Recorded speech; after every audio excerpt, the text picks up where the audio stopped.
Good morning students. Yes sir. ठीक है, आज वर्ब की ये वीडियो नंबर 2 है। इससे पहले हमने वीडियो नंबर फर्स्ट में जो पहली वीडियो बनाई थी उसमें हमने वर्ब को पढ़ा था। थोड़ा वर्ब को आगे लेकर चलते हैं। ठीक है, देखिए, अब इससे पहले की जो वीडियो थी उस वीडियो में मैंने आपको कुछ वर्ब के बारे में बताया था, primary auxiliary verb, modal verb के बारे में। ठीक है, देखिए, प्राइमरी वर्ब्स के बारे में थोड़ा सा पढ़ें।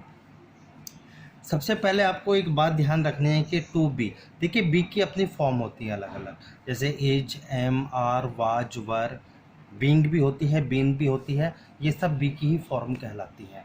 ठीक है, इनका प्रयोग सिंपल टेंस में भी किया जाता है, यानी कि ये वो वर्ब हैं जो अपने आप में मेन वर्ब के रूप में भी यूज़ की जाती हैं और हेल्पिंग वर्ब के रूप में भी इनका प्रयोग किया जाता है। बड़े ध्यान से समझा। देखिए, इनका प्रयोग आप मेन वर्ब के रूप में भी करते हैं और हेल्पिंग वर्ब के रूप में भी इज, एम, आर, वाज, वर का प्रयोग हमेशा किया जाता है। देखिए, फॉर एग्जाम्पल मैंने कहा I am an advocate, simple tense है। अब देखो, यहाँ पर आगे कोई मेन वर्ब नहीं है, तो यहाँ पर जो एम है ना, ये एम अपने आप में मेन वर्ब के रूप में यूज की जा रही है। यहाँ पर ये एम जो है अपने आप में मेन वर्ब है। जब इज, एम, आर, वाज, वर ये जितनी भी वर्ब होती हैं और इनके आगे कोई मेन वर्ब ना हो तब यही मेन वर्ब का कार्य करती है, हमेशा याद रखना। मैंने लिखा सी इज ए गुड गर्ल, तो इज अपने आप में क्या हुई, एक मेन वर्ब हुई। बात समझ में आई। मैंने लिखा he was an honest man, जो ये वाज है, ये वाज अपने आप में कैसी वर्ब है, मेन वर्ब है। बात समझ में आई। ये अपने आप में मेन वर्ब का कार्य कर रही है सेंटेंस में। लेकिन अब थोड़ा सा नीचे चलते हैं और आगे के सेंटेंस को देखें। देखिए, मैंने लिखा आपके सामने ही इज टेकिंग कॉफ़ी, बात समझ में आई। तो अब यहाँ पर ये इज क्या है, इज यहाँ पर एक हेल्पिंग वर्ब के रूप में यूज की जा रही है और क्योंकि आगे मेरे पास मेन वर्ब है। बात क्लियर हुई। अब यहाँ पर ये किसका रोल अदा कर रही है, एक हेल्पिंग वर्ब का, क्योंकि आगे मेरे पास एक मेन वर्ब है, इसलिए ये हेल्पिंग वर्ब के रूप में यहाँ पर यूज़ की जा रही है। यहाँ पे तो ये मेन वर्ब के रूप में यूज़ की जा रही थी क्योंकि आगे मेरे पास कोई मेन वर्ब नहीं थे। लेकिन इस सेंटेंस को अगर देखा जाए, इस सेंटेंस में मेरे पास टेक एक मेन वर्ब है, तो मेन वर्ब से पहले जो भी वर्ब यूज होगी वो एक हेल्पिंग वर्ब होगी। जैसे आई वाज प्लेइंग क्रिकेट, अब प्लेइंग मेरे पास एक मेन वर्ब है। ये देखिए, दोनों टेंस किसके टेंस हैं, ठीक है, प्रेजेंट कंटिन्यूस के टेंस है। कंटिन्यूस टेंस में इज, एम, आर, वाज, वर का प्रयोग किया जाता है, आपको मालूम है। ठीक है, जो भी आपके प्रेजेंट और पास्ट के कंटिन्यूस टेंस होते हैं, प्रेजेंट में इज, एम, आर और पास्ट कंटिन्यूस में वाज, वर का प्रयोग किया जाता है। अब यहाँ पर इस वाज को देखें तो वाज क्या है, यहाँ पर एक हेल्पिंग वर्ब के रूप में यूज़ की जा रही है। बात समझ में आई आपके। ठीक है, अब बड़े ध्यान से समझ लेना। देखिए, इज, एम, आर, वाज, वर, ये वर्ब, ये ऐसी वर्ब हुई जो मेन वर्ब और हेल्पिंग वर्ब दोनों ही रूप में इनका प्रयोग किया जाता है। हेल्पिंग वर्ब भी बन सकती हैं, ये मेन वर्ब भी बन सकती हैं। यदि आगे मेन वर्ब है तब ये हेल्पिंग वर्ब का कार्य करेंगे, और अगर केवल सेंटेंस में मेन वर्ब के रूप में ही इनका प्रयोग करना है तब ये मेन वर्ब के रूप में ही यूज़ की जाती है। देखिए नेक्स्ट, टू डू। डू की अपनी 3 फॉर्म है, डू, डज और डिड। देखिए, डू, डज का प्रयोग आप प्रेजेंट इंडेफिनिट के नेगेटिव और इंटरोगेटिव सेंटेंस में करते हैं, अभी आप टेंस को पढ़ के आए हैं। ठीक है, और डिड का प्रयोग आप पास्ट इंडेफिनिट के में करते हैं। और इन तीनों के साथ ही डू, डज और डिड, तीनों के साथ आप कौन सी फॉर्म यूज़ करते हैं, वर्ब की फर्स्ट फॉर्म। देखिए, फॉर एग्जाम्पल, और ये कभी, ठीक है, ये हमेशा सेंटेंस में हेल्पिंग वर्ब का काम करती हैं। I do not go there, helping verb, main verb मेरे पास है। ठीक है, he did not come here, ये कम मेन वर्ब है तो ये हेल्पिंग वर्ब के रूप में यूज हुई। He does not write a letter, क्योंकि राइट अपने आप में मेन वर्ब है तो ये हेल्पिंग वर्ब के रूप में यूज की गई। आई डू नॉट टीच यू, तो टीच अपने आप में मेन वर्ब है तो ये अपने आप में हेल्पिंग वर्ब के रूप में यूज की गई। बात समझ में आई। चलिए आगे चलते हैं। Next, to have. देखिए, हैव की अपनी तीनों फॉर्म होती हैं, हैज, हैव, हैड। और आपको एक बात याद रखनी है, हैज, हैव, हैड अपने आप में ये मेन वर्ब के रूप में भी यूज़ की जाती हैं और हेल्पिंग वर्ब के रूप में भी यूज़ की जाती हैं। ठीक है, आपको पता है कि प्रेजेंट परफेक्ट, पास्ट परफेक्ट में आप हैज, हैव, प्रेजेंट परफेक्ट में हैज, हैव का यूज़ करते हैं और पास्ट परफेक्ट में आप हैड का प्रयोग करते हैं। बात समझ में आई। ठीक है ना। और अगर इनका इनका टेंस में यूज नहीं है, परफेक्ट टेंस में यूज नहीं है, तब ये मेन वर्ब के रूप में भी यूज की जाती हैं, हैज, हैव और हैड। देखिए सेंटेंस मैंने लिखा यहाँ पर sentence you have a watch, आगे कोई वर्ब नहीं है, तो हैव यहाँ पर क्या है, एक मेन वर्ब है, मेन वर्ब के रूप में यूज की गई है हैव। मैंने लिखा सी हैज ए डॉल, तो हैज क्या है यहाँ पर, एक मेन वर्ब के रूप में यूज की गई है। बात समझ में आई। थर्ड एग्जाम्पल देखिए, आई हैव डन इट, क्योंकि सेंटेंस में मेरे पास डन एक मेन वर्ब है, जब ये मेन वर्ब है तो हैव यहाँ पर हेल्पिंग वर्ब के रूप में यूज की गई है। बात समझ में आई। नेक्स्ट देखिए, you had paid your school fee, जब मेरे पास यहाँ पर ऑलरेडी मेन वर्ब है तो ये हैड क्या, यानी कि एक हेल्पिंग वर्ब के रूप में यूज की गई। तो स्टूडेंट आपकी एक बात तो क्लियर है यहाँ पर। देखिए is am are was were, पाँच तो ये, और उसके बाद में आगे चलते हैं आपके हैज, हैव, हैड, ये ऐसी फॉर्म हो गई जो मेन वर्ब और हेल्पिंग वर्ब दोनों का ही रोल अदा करती हैं, यानी कि ये सेंटेंस में मेन वर्ब भी बन सकती हैं और हेल्पिंग वर्ब का भी कार्य करती हैं। चलिए अब हम आगे स्टार्ट करते हैं अपनी मॉडल वर्ब को। देखिए जितनी भी मॉडल ऑक्सिलरी वर्ब होती हैं, ठीक है, इनके बारे में कुछ इंपॉर्टेंट पॉइंट हैं, इन्हें आप नोट कर लें। मैं अब मॉडल्स को पूरा डिटेल में पढ़ाऊँगा और स्टेप बाय स्टेप एक एक मॉडल को आप पढ़ते चलेंगे कि जैसे कैन का प्रयोग आप कहाँ कहाँ करते हैं, कुड का प्रयोग कहाँ करते हैं, शुड, वुड, इनका प्रयोग आप कहाँ करते हैं, मस्ट का यूज आप कहाँ करते हैं, मे, माइट में क्या डिफरेंस होता है, कहाँ इनका यूज किया जाता है। आप अपने नोट्स बनाते रहें, ठीक है, बड़े ध्यान से इन्हें समझते रहें। देखिए मॉडल वर्ब्स के बारे में सबसे पहले क्या का यूज हमेशा मेन वर्ब के रूप में किया।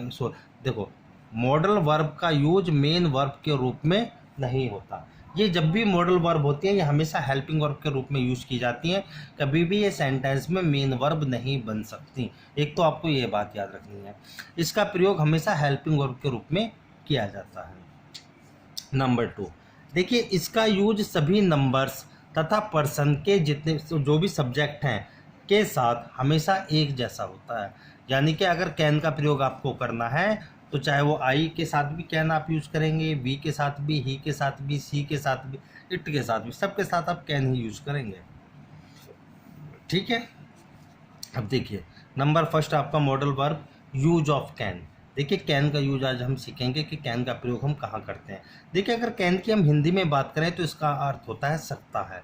जब हिंदी के वाक्यों में लास्ट में आता है ना सकता है, तब आप यूज ऑफ कैन का ही यूज करते हैं, ठीक है। देखिए कैन का प्रयोग प्रेजेंट में किया जाता है कहाँ पर, फॉर पावर, पावर के लिए, फॉर एबिलिटी, फॉर कैपेसिटी, अपनी योग्यता बताने के लिए, अपनी कैपेसिटी बताने के लिए, अपनी शक्ति पावर बताने के लिए जब आपको ठीक है आवश्यकता पड़े तब आप सब्जेक्ट के साथ कैन यूज़ करते हैं।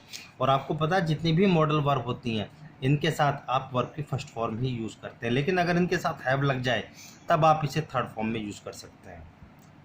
देखिए फॉर एग्जाम्पल पहला, he can lift the box, वह लिफ्ट बॉक्स को उठा सकता है, लिफ्ट कर सकता है, ठीक है, can. I can swim across the river, मैं तैरकर नदी पार कर सकता हूँ, मेरे पास वो एबिलिटी है, कैपेसिटी है, पावर है, तो आपने आई के साथ कैन यूज किया। We can climb Mount Abu, यानी कि हम माउंट आबू पर क्लाइंब चढ़ सकते हैं, ठीक है, जो भी एबिलिटी आपको सब्जेक्ट के साथ कैन यूज करना है। सी कैन सॉल्व द प्रॉब्लम, वह समस्या को हल कर सकती है, आपने कैन का यूज किया। बात समझ में आई। देखिए नेक्स्ट परमिशन। देखिए स्टूडेंट परमिशन देने के लिए भी आप कैन का यूज़ करते हैं, याद रखना। जैसे यू कैन गो नाउ, तुम अब जा सकते हो। You can buy pens from the shop, तुम इस शॉप से तो पेन खरीद सकते हो। जब आपको कोई परमिशन दे रहा है, परमिशन देने के लिए भी आप कैन का यूज करते हो। नेक्स्ट देखिए कुछ चीज़ें आपकी बुक से अलग हैं, हटके बड़े ध्यान से समझना। मैंने नेक्स्ट रूल लिखा use of can have to. देखिए कैन के साथ हैव टू का प्रयोग, यानी कि ये टू अपने आप में एक इन्फिनेटिव है, इसके साथ भी वर्ब की फर्स्ट फॉर्म ही आ जाएगी, ठीक है। जब आप इसे यूज़ करेंगे तो इसके साथ आप वर्ब की फर्स्ट फॉर्म ही यूज़ करेंगे। बात क्लियर हुई। देखिए कैन हैव टू का प्रयोग आप मजबूरी में करेंगे, यानी कि जब सब्जेक्ट अपनी मजबूरी बताता है ना, आप नोट कॉपी में नोट करते रहना साथ साथ। जब सब्जेक्ट अपनी मजबूरी बताता है तब आप वहाँ पर सब्जेक्ट के साथ कैन हैव टू का यूज करेंगे। चाहे वो सिंगुलर हो चाहे प्लूरल हो, कैन हैव टू ही आएगा। जैसे हिंदी में सेंस में क्या आएगा, पढ़ सकता है, पढ़ सकती है। जैसे मैंने कहा आज उसे खाना बनाना पड़ सकता है, आज मुझे दिल्ली जाना पड़ सकता है, इट मीन्स मजबूरी है कहीं ना कहीं, तब आप कैन के साथ हैव टू का यूज़ करेंगे। देखिए फॉर एग्जाम्पल, देखिए I can have to go, मुझे आज जाना पड़ सकता है, मजबूरी आ गई। We can have to do this job, मुझे नौकरी करनी पड़ सकती है, हैव टू मजबूरी आ गई। You can have to speak the truth, उसे सच बोलना पड़ सकता है, हैव टू मजबूरी। They can have to tell a lie, उन्हें झूठ बोलना पड़ सकता है, हैव टू क्या हो गया, आपकी मजबूरी है। जब भी आप मजबूरी बताएं और हिंदी के सेंस में आए पढ़ सकता है, पढ़ सकती है, तब आप कैन के साथ हैव टू का यूज करते हैं। बात क्लियर? चलिए नेक्स्ट, सबसे पहले हमने कैन पढ़ा, कैन के बाद कैन हैव टू का प्रयोग पढ़ा, ठीक है। अब नेक्स्ट यूज पढ़ेंगे हम यूज ऑफ कुड, बड़े ध्यान से समझ लें।